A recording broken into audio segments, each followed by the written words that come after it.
Hello बच्चों, let's read the question. In the following questions, statement 1 is followed by a corresponding statement 2. Of the following statement, choose the correct one. Here 4 options are given. Statement 1 is in forward bias as voltage increases beyond threshold voltage, the forward current increases significantly. Statement 2 is by Ohm's law states V is directly proportional to I. First of all, we will discuss here the key concept, which is VI, characteristic of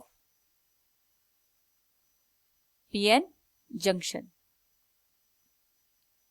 तो first of all यहां पर हम बात करेंगे statement 2 की, which is Ohm's law. तो Ohm's law कहता है at constant pressure and temperature, अगर हम यहाँ पे जितनी भी एक्सटर्नल कंडीशंस होती हैं उन्हें कांस्टेंट कर दें, तो जो किसी भी वायर में करंट फ्लो होता है that is directly proportional to the potential difference across the wire. यहाँ पे अगर हम वायर को कंसिडर करें ए बी, तो इसके अक्रॉस अगर हमने यहाँ पे पोटेंशियल डिफरेंस को जनरेट कर दिया, तो जितना ज्यादा पोटेंशियल डिफरेंस होगा इस वायर में उतनी ज्यादा करंट फ्लो होती है. It is Ohm's law. और इसी को हम इस तरीके से लिखते हैं, V is directly proportional to I और V equals I into R. It is Ohm's law. तो statement 2 by Ohm's law states V is directly proportional to 1. Statement 2 is correct. Now हम बात करेंगे यहाँ पे स्टेटमेंट 1 की, जो कि गिवन है फॉर PN जंक्शन. तो स्टेटमेंट 1 में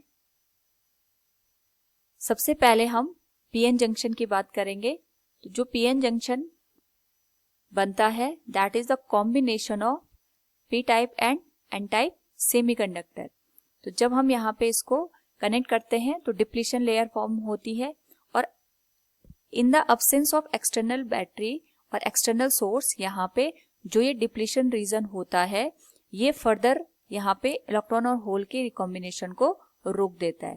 तो अगर हम इस पर्टिकुलर केस में यहाँ पे बाहर से कोई एक्सटर्नल सोर्स प्रोवाइड कर दे या बैटरी को यूज कर दे, तो जो यहाँ पे जो पोटेंशियल बैरियर है उसके अपोजिट हमने यहाँ पे बैटरी को प्लेस किया है, जो कि इसकी इलेक्ट्रिक फील्ड का अपोज करता है. और यहाँ पे जो इलेक्ट्रिक फील्ड बनता है due to the external battery, वो इलेक्ट्रॉन और होल के फर्दर रिकॉम्बिनेशन को यहाँ पे सपोर्ट करता है, जिसकी वजह से जो इलेक्ट्रॉन्स और होल्स होते हैं वो इजीली N टाइप और P टाइप में मूव कर जाते हैं.